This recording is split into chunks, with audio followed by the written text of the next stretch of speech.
Hi, today we're talking all things teacher self-care. We would love to think that teacher self-care is about bubble bath and Netflix and chill and wine dates and mani-pedis.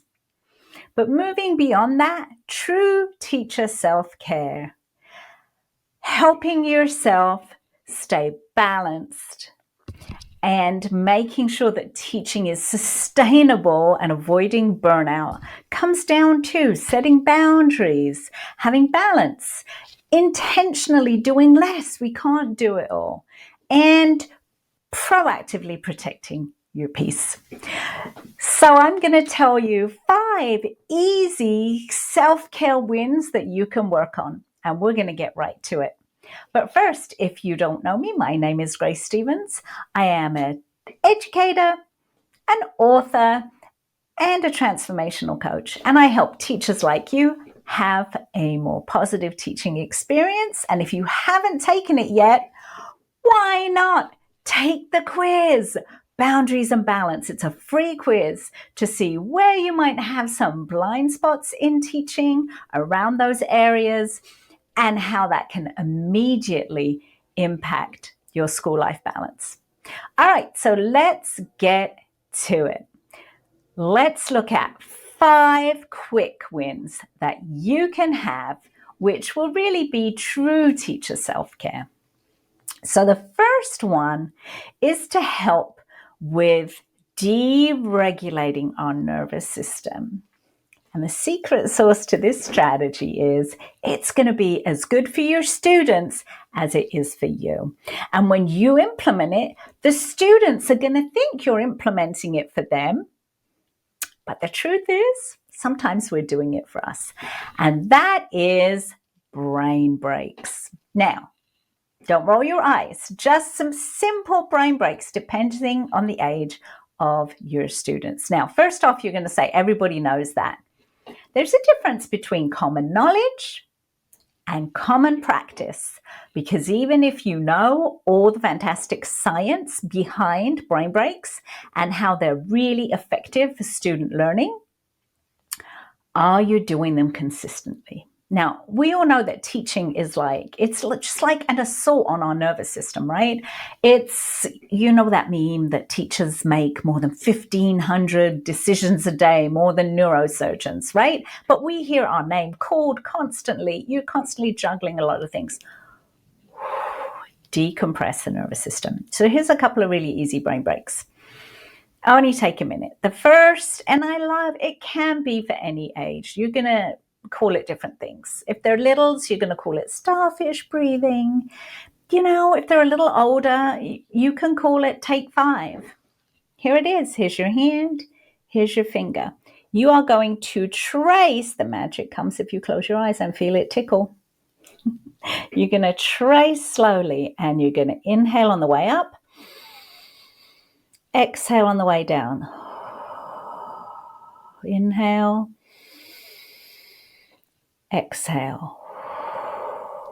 You get the feeling. By the time your finger gets round here, you are going to have decompressed, and so are the students. Obviously, first time you do it, they're going to giggle. It kind of is funny, and it does tickle.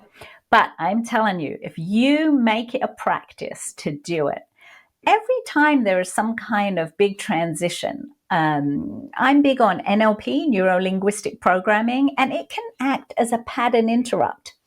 When the energy level, when kids come running in, well, they shouldn't run, but, you know, running up to the door before you let them in, before a passing period and a recess,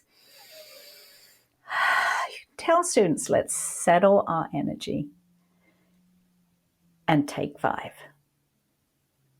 Another one you can do is simply be a little mindful. Say, let's do a 1-minute quiet break, and let's close our eyes and let's focus on hearing 5 sounds outside the classroom. Make sure you say outside the classroom, because we all have those lovely angels in our class who will start making sounds. Coughing, sniffing, tapping pencils, kicking, whatever. So we want to focus on sounds outside the classroom. You could maybe start for 30 seconds because 1 minute is a long time for kids who are used to scrolling all day. And then just share out, hey, what did you hear? Just make it a nice little practice. The students will enjoy it. It'll help you decompress your nervous system. And that is self-care. All right. Tip number 2. Focus on fun. Do we have time for fun anymore? Probably not. But you can create time for fun and you can kind of dangle it like a reward. I always say you always need consequences for good stuff and bad. And I don't mean you need a whole like token economy, but what you can tell students, hey, if we get through all of our work and we have a few minutes left at the end of the period or the end of the day, let's do something fun. It can be anything. Silent ball. It can be Wheel of Names? Go wheelofnames.com, put all your students' names in there, or each period it will save all the lists. And you can spin it when it lands on their names, confetti and clapping, and they can be DJ for the day. They can choose one appropriate song, right? Or you could put some of your favorite, if you have little students, you could put some of your little favorite activities from Go Noodle or whatever in there and spin the little wheel and see what it lands on. But really, silent ball, 5 minutes free choice to talk to your friends. It's all good stuff. Something fun. Joke of the day. Choose a student to tell a joke. Riddle of the day. Whatever. Solve Wordle together. Put it up on the big screen.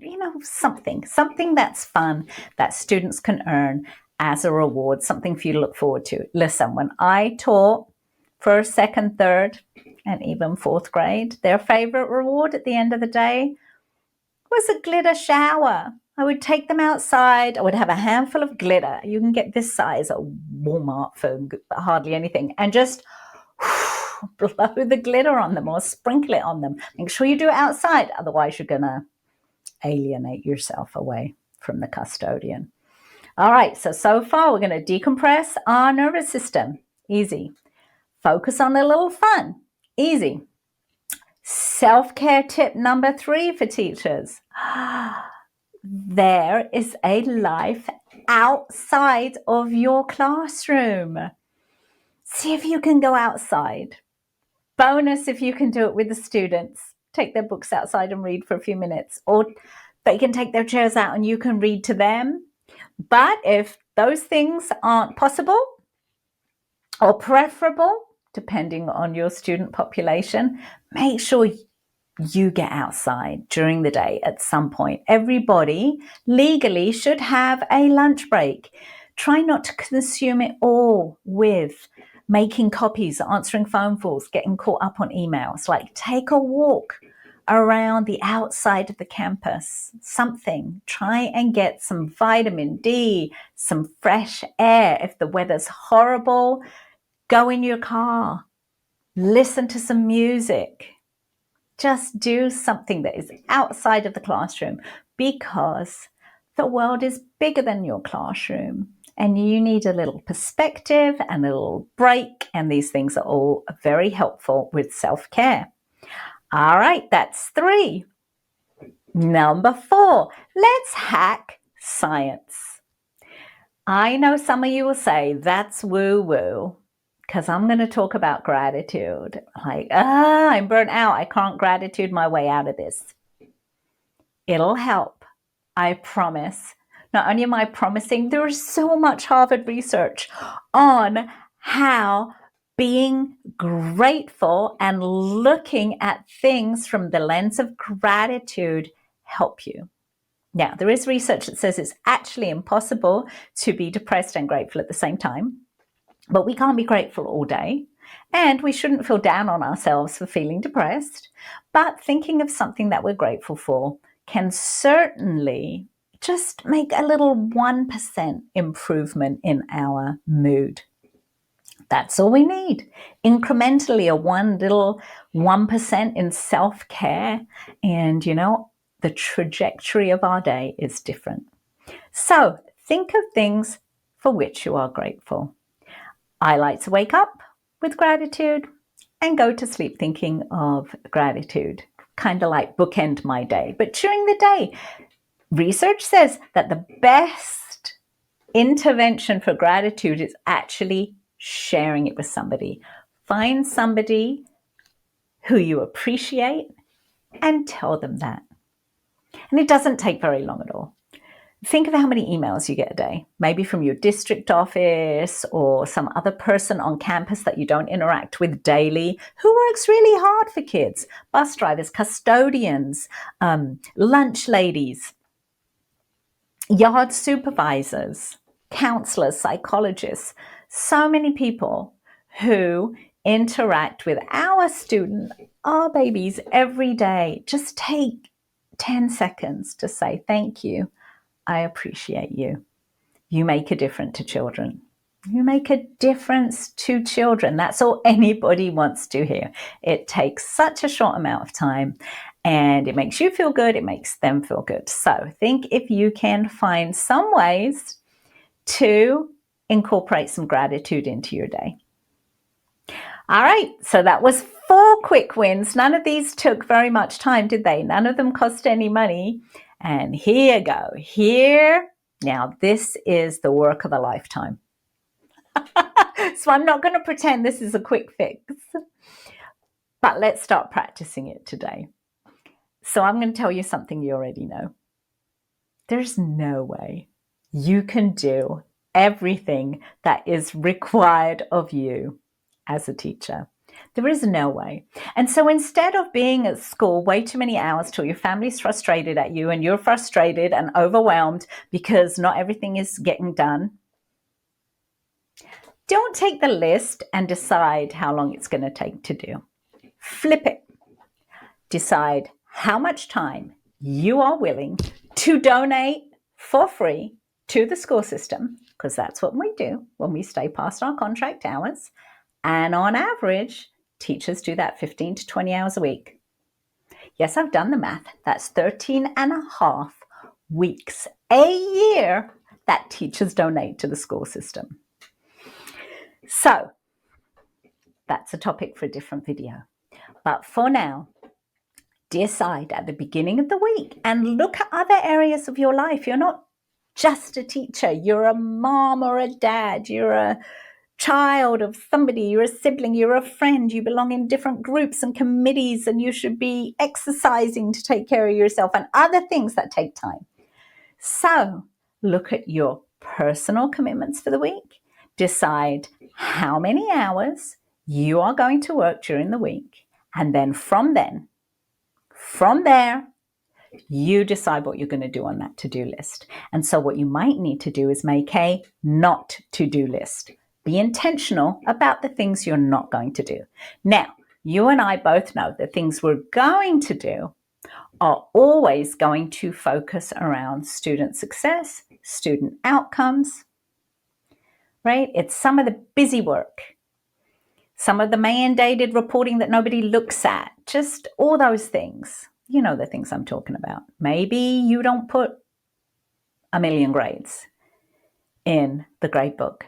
Maybe you go look up what is the district minimum requirement and you do that. What is the district minimum requirement for homework and do that. Maybe you don't need to assign as many projects. Do they really move the student needle? Are you really up to date with the research on assigning homework, right? Obviously, your district might have some kind of mandate as to how much homework you need to give. Okay, so don't break your contract. Do what the district says, but don't do more than that. When you're making your lesson plans, don't let perfect be the enemy of done. If you're not sure how that lesson's going to go, that whole unit's going to go, just do the bare minimum to get it taught this year. And then if it went fantastic, make it all beautiful with Bitmojis and more interactive components for next year, right? Don't invest so much time in making something perfect where 80% of it would have been just fine. And the only person who knew it wasn't perfect or the way you wanted it is you. right? Don't drive yourself crazy. You are never going to get it all done. So be intentional about what you're not going to do. Don't sit there till you run out of time.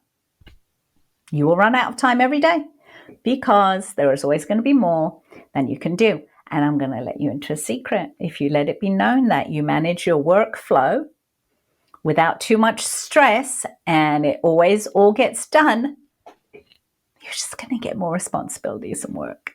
That is not self-care. Okay? So let's review. I'm going to do a part 2, but these were some quick wins of true self-care. True self-care, I mean, yes, mani-pedi, beautiful. That's pampering, right? Scrolling TikTok, doom scrolling, listening to true crime podcasts, binge watching, wine, beer, distractions, not true self-care. True self-care, setting boundaries, maintaining balance in your life so that teaching is sustainable without burnout.